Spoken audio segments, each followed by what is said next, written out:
শুরুতেই আমরা যে খবরের দিকে নজর রাখবো, কোচবিহারে গুলিতে মৃত্যু হয়েছে এক যুবকের। ভরা হাটের মধ্যে গুলি চালানো হয়। কোচবিহারের ডোডেয়ার হাটে শুট আউট, দুষ্কৃতীদের গুলিতে খুন এক যুবক, আরো এক যুবক গুলিবিদ্ধ। হাট চলাকালীন আচমকা গুলি চলতে থাকে। কি কারণে গুলি এখনো পরিষ্কার নয়। খুন হওয়া যুবক পঞ্চায়েত প্রধানের ছেলে। স্থানীয় সূত্রে প্রাথমিকভাবে জানা গিয়েছে কোচবিহারের ডোডেয়ার হাটে শুট আউটের ঘটনা, দুষ্কৃতীদের গুলিতে খুন হয়েছে এক যুবক, আরো এক যুবক গুলিবিদ্ধ। হাট চলাকালীন আচমকা গুলি চলতে থাকে। কি কারণে গুলি এখনো পরিষ্কার নয়। খুন হওয়া যুবক পঞ্চায়েত প্রধানের ছেলে। স্থানীয় সূত্রে প্রাথমিকভাবে এমনটাই জানা গিয়েছে। কোচবিহারের ডোডেয়া হাটে আজ গিয়েছিলেন পঞ্চায়েত প্রধানের ছেলে, তার সঙ্গে ছিল চালকের পায়ে গুলি লেগেছে, তাকে ভর্তি করা হয়েছে কোচবিহারের একটি হাসপাতালে। কোচবিহারের ডোডেয়ার হাটে শুট আউটের ঘটনায় চাঞ্চল্য ছড়িয়ে পড়ে। দুষ্কৃতীদের গুলিতে খুন হয়েছে এক যুবক। দুজন দুষ্কৃতী তারা বাইকে করে এসে গুলি চালাতে থাকে। প্রায় 7 থেকে 8 রাউন্ড গুলি চালায়। হাট চলাকালীন আচমকাই গুলি চলতে থাকে। তবে কি কারণে এই গুলি চলার ঘটনা ঘটলো তা এখনো পর্যন্ত পরিষ্কার নয়। খুন হওয়া যুবক পঞ্চায়েত প্রধানের ছেলে। কোচবিহারের ডোডেয়ার হাটে শুট আউটের ঘটনায় আতঙ্ক ছড়িয়ে পড়ে।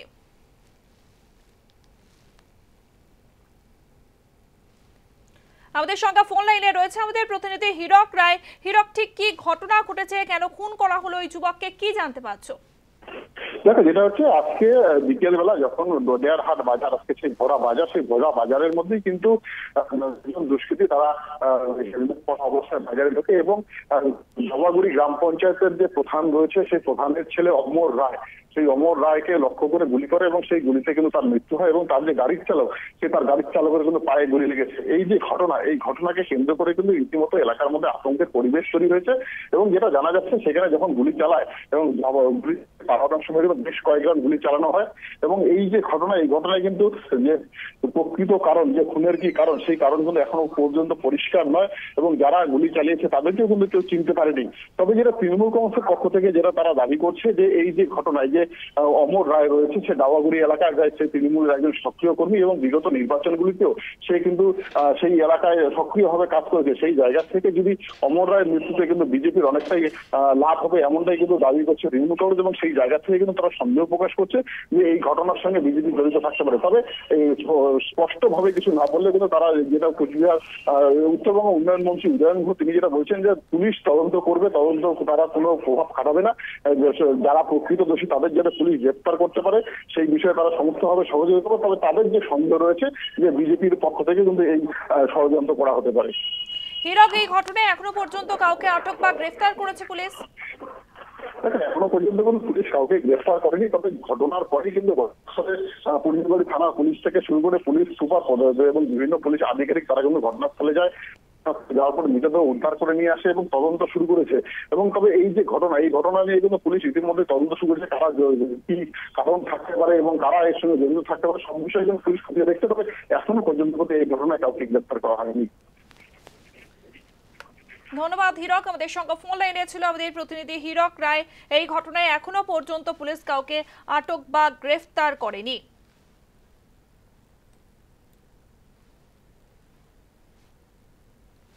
স্থানীয় বাসিন্দারা কি বলছেন শুনবো। হঠাৎ দেখলাম একটা আওয়াজ, ফার্স্ট টাইম ভাবলাম হয়তো বাইকের চাকা বা টোটোর চাকা ব্লাস্ট হয়েছে, এত নোটিস করিনি। তারপর দেখলাম বিগত গুলি চলছে, প্রায় 8 থেকে 10খানা, কোনো ভুল নেই। তারপর দেখি দুটা ছেলে ছিল, হেলমেট পরা ছিল, হাতে রিভলভার ছিল। ও গুলি করতে করতে, পেছন দিয়ে গুলি করতে করতে আসলো আর মুখে অজস্র ভাষায় গালিগালাজ করতে করতে আসলো। ছেলেটা এখানে পড়ে গেল, এখানে গুলি করে দিল, আর একজনে পায়ে গুলি করলো, এতটুকুই দেখা। স্থানীয় তৃণমূল নেতৃত্ব কি বলেছেন শুনবো। আমি জানি না নাম কি। ওর নাম সঞ্জীব রায়, অমর, দীর্ঘদিন ধরে তৃণমূল কংগ্রেসের সঙ্গে যুক্ত। বিগত পঞ্চায়েত ইলেকশন, লোকসভা ইলেকশনে ডাউয়াগুড়ি অঞ্চলে একক নেতৃত্ব দিয়ে আজকে খুব ভালো রেজাল্ট এবং আমাদের প্রার্থী জগদীশ বসুনিয়াকে জেতার মূল কারিগর ছিল ডাউয়াগুড়ি অঞ্চলে অমর। তাকে প্রধানের ছেলে এবং আমাদের তৃণমূল কংগ্রেসের অন্যতম প্রধান নেতৃত্ব, তাকে আজকে শেষ করে দিল। এটা কি রাজনৈতিক কোনো চক্রান্ত মনে হয়? আমি কিচ্ছু জানি না। তাকে শেষ করে দেওয়া হলো। পুলিশ কি বলছে শুনবো।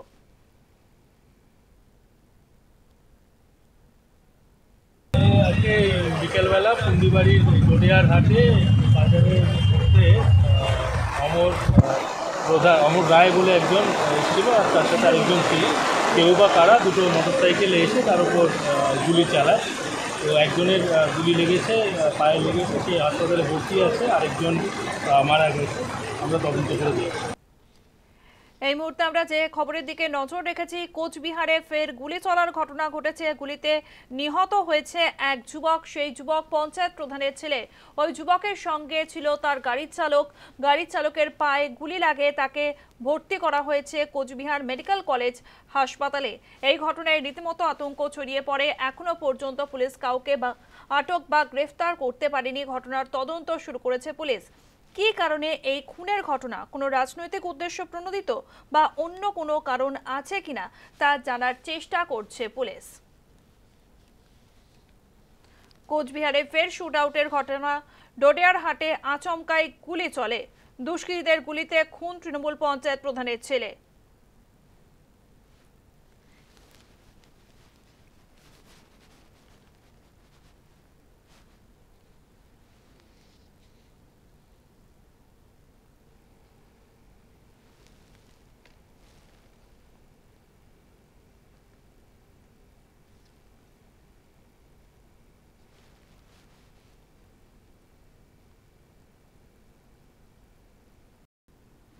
আরজিকর কাণ্ডের 1 বছর। আজ নবান্ন অভিযানের ডাক দিয়েছিলেন অভয়ের বাবা মা। তারপরেই যে ছবি উঠে এলো, সেখানে দেখা গেল অভয়ের মাকে আক্রান্ত হতে হয়েছে। পুলিশ রীতিমতো লাঠিচার্জ করে। লাঠিচার্জ করে আন্দোলনকারীদের উপর। তা থেকে বাদ যাননি অভয়ের মা। মেয়ের বিচার চেয়ে পথে নেবে আহত তিলোত্তমার বাবা মা। পার্ক স্ট্রিটে নবান্ন অভিযানে গিয়ে পুলিশের মারে মাথায় আঘাত পান তিনি। হাতের শাখা ভেঙে দেওয়ার অভিযোগ করেছেন অভয়ের মা। পুলিশ মেরেছে বলে অভিযোগ করেছেন তিনি। হাসপাতালে তিলোত্তমার মাকে দেখতে গিয়েছিলেন বিরোধী দলনেতা শুভেন্দু অধিকারী। আরজিকর কাণ্ডের 1 বছর। নবান্ন অভিযান ঘিরেই আজ ধুমধুমার পরিস্থিতি তৈরি হয়। মেয়ের বিচার চেয়ে পথে নেবে আহত হন তিলোত্তমার বাবা ও মা। পার্ক স্ট্রিটে নবান্ন অভিযানে গিয়ে পুলিশের মারে মাথায় আঘাত পান তিনি। হাতের শাখা ভেঙে দেওয়ার অভিযোগ মায়ের। পুলিশ মেরেছে বলে অভিযোগ করেছেন তিনি। হাসপাতালে তিলোত্তমার মাকে দেখতে যান বিরোধী দলনেতা শুভেন্দু অধিকারী। আরজিকরে যে ঘৃণ্য ঘটনা ঘটে গিয়েছে, যে নৃশংস ঘটনা, সেই ঘটনার 1 বছর পূর্ণ। তরুণী চিকিৎসককে খুন এবং ধর্ষণ করা হয় যখন তিনি কর্মরত ছিলেন। সেই অবস্থাতেই ঘটে এই ঘটনা। তারপরেও আমরা দেখেছি প্রচুর মানুষ রাস্তায় নেমেছেন, রাজপথে নেমেছেন, প্রতিবাদ জানিয়েছেন। তারা সকলে চেয়েছেন অভয়ের বিচার। যারা দোষী তারা যাতে প্রকৃত দোষীরা শাস্তি পায়, কিন্তু তারপরেও এখনো পর্যন্ত দোষীদেরকে ঠিকমতো গ্রেফতার করতে পারেনি পুলিশ। এমনকি সিবিআই তদন্তেও অসন্তুষ্ট অভয়ের বাবা মা। 1 বছরের মাথাতেই আজ নবান্ন অভিযানের ডাক দিয়েছিলেন অভয়ের বাবা মা। মেয়ের বিচার চেয়ে পথে নেবে আহত হয়েছেন তিলোত্তমার বাবা মা। অভয়ের মা কি অভিযোগ করেছেন শোনাবো আপনাদের।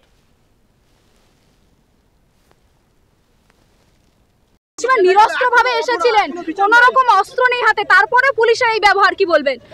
পুলিশ নির্লজ্জ পুলিশ, সেটা আমরা সেই 9 তারিখ দেখেছিলাম। তার মধ্যে যে এত নির্লজ্জ হয়ে যাবে,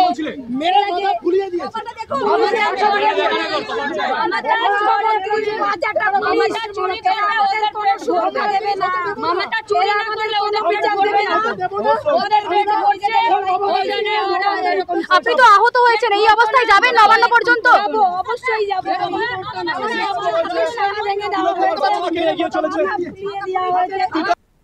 মেয়ের বিচার চেয়ে পথে নেমে আহত হয়েছেন তিলোত্তমার বাবা মা। পার্ক স্ট্রিটে নবান্ন অভিযানে গিয়ে পুলিশের মারে মাথায় আঘাত লাগে, হাতের শাখা ভেঙে দেওয়ার অভিযোগ মায়ের।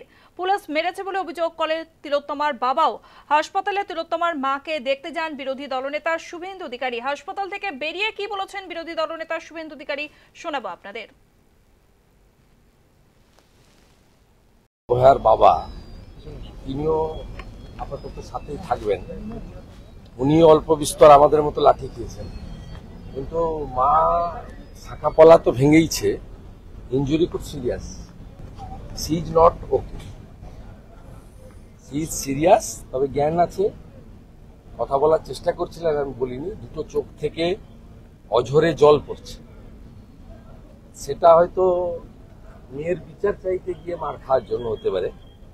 পেনও আছে, আমার সামনেই ডাক্তারবাবুরা কিছু চেক আপ করছিলেন, দেখলাম উনি মানে ডিসকমফোর্ট ফিল করছেন।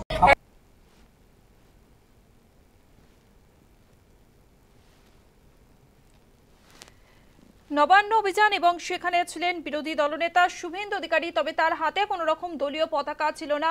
জাতীয় পতাকা হাতেই আন্দোলনকারীরা তারা আজকে রাজপথে নেমেছিলেন। এই ঘটনা নিয়ে পুর নগর উন্নয়ন মন্ত্রী তথা মেয়র ফিরহাদ হাকিম কি বলেছেন শুনবো। আমার মনে হয় ওনাকেও প্রথম দিন থেকে মিসগাইডেড করা হচ্ছে, রাজনৈতিক অভিসন্ধির মধ্যে উনিও সামিল হয়ে যাচ্ছেন, এটা বাঞ্ছিত নয়। আমরা সবসময় চাই তার মেয়ে এত বড় ঘটনা ঘটেছে, তার প্রতি আমাদের সমান সমবেদনা আছে। আমরা চাই উনি রাজনৈতিক থেকে নিরপেক্ষ থাকবেন। মুখ্যমন্ত্রী তার বাড়িতে গিয়ে দেখা করেছিলেন, সব রকম সাহায্যের আশ্বাস দিয়েছেন, তারপরেও তিনি কিছু কিছু রাজনৈতিক দলের পাল্লায় পড়ে কোর্টে গেছেন, তারপর সেখানে সিবিআই হয়েছে, আমাদের কিছু করার নেই। কিন্তু এটা অভিপ্রেত নয়, ঘটনাটা ঘটছে। নবান্ন অভিযানের পাশাপাশি আজকে অভয় মঞ্চের ডাকে কালীঘাট অভিযানও হয়, তবে শেষ পর্যন্ত কালীঘাটে পৌঁছতে পারেননি তারা। তার আগেই আটকে দেওয়া হয় হাজরা মোড়ে। কালীঘাটের আগেই পুলিশের ব্যারিকেড করে হাজরা মোড়ে আটকে দেওয়া হয়। কালীঘাট চলো অভিযানে সামিল ছিলেন জুনিয়র চিকিৎসকরাও। হাজরা মোড়ে সভা করা হয়, সেই সভায় কালীগঞ্জে বোমায় নিহত তামান্নার মা বাবাকে দেখা যায়। এমনকি তামান্নার মা পুলিশের ভূমিকা নিয়ে ক্ষোভ প্রকাশ করেন, প্রশাসনের ভূমিকা নিয়েও ক্ষোভ প্রকাশ করেন। বিচারের দাবিতেই সরব হয় সব পক্ষ। নবান্ন অভিযানের পাশাপাশি আজ অভয় মঞ্চের ডাকে কালীঘাট চলো অভিযান হয়। তামান্নার মা কি বলেছেন শোনাবো আপনাদের। এই বাংলা যদি ভোট না দেয় তো কোথায় থেকে ভোট পাই? সব ভোট তামান্নার মা বাবার ভোটটা যদি না পাই তাহলে তামান্নাকে মেরে দেবে, এমন কি কথা লেখা আছে? মানে সেই ইংলিশ আমলে শুনেছিলাম, অনেক আগের আমলে শুনেছিলাম ব্রিটিশরা ইংরেজরা এখানে অত্যাচার করতো। মমতা দি কি ওটাই শুরু করেছে? মমতা দি আমি ভোট দিইনি বলে আমার মেয়েকে মেরে দেবে? তো মমতা দি আমার সামনে এসে বলুক আমি ভোট দিয়েছি কি না দিয়েছি। মমতা দেখেছে? মমতা দি দেখেছে না কেউ দেখেছে? আমি ভোট দিয়েছি কি না দিয়েছি, ভোট দেবো না বলে মমতা মেরে দেবে, এটা কি করে হলো? তাহলে স্বাধীন বাংলায় ওনারা বাঁচার অধিকার নেই, ওনাকেও থাকা, ওনার থাকা চলবে না, ওনাকেও পদত্যাগ করতে হবে। মমতা দি বাংলার মেয়ে, তো আমাদের মেয়ে যেহেতু বাংলায় থাকতে পারলো না, তেমন মমতা দিকে থাকা চলবে না, ওই ডাইনি রানীকে থাকা চলবে না, ডাইনি রানীকে পদত্যাগ করতে হবে। আপনি অভিযোগ করছিলেন যে পুলিশ হুমকি দিচ্ছে আপনাদের, তারপর থেকে পুলিশ হুমকি দিচ্ছে না, পুলিশ হুমকি দিচ্ছে না, ওর মমতা দি যে গুন্ডাগুলা পুষে রেখেছে তারা হুমকি দিচ্ছে, তাদের বাড়িতে যে মহিলারা আছে তো হুমকি দিচ্ছে, তারা হুমকি দিচ্ছে যে আবার চলে আসবে, এসে মেরে দেবে, আবার এই দেখতে দেখতে রাস্তায় চলবো মেরে দেবে। ওদের মারতে নাকি 1 মিনিটও লাগবে না, 1 সেকেন্ডও লাগবে না। পুলিশকে বলছি, পুলিশে বলছে কি না ওরা কিছু করতে পারবে না, ওরা কিছু করতে পারবে না। ওরা করতে পারবে কেন? আমার বাড়িতে যে আমার মেয়েকে মেরে এসেছে, ওরা সব করতে পারবে।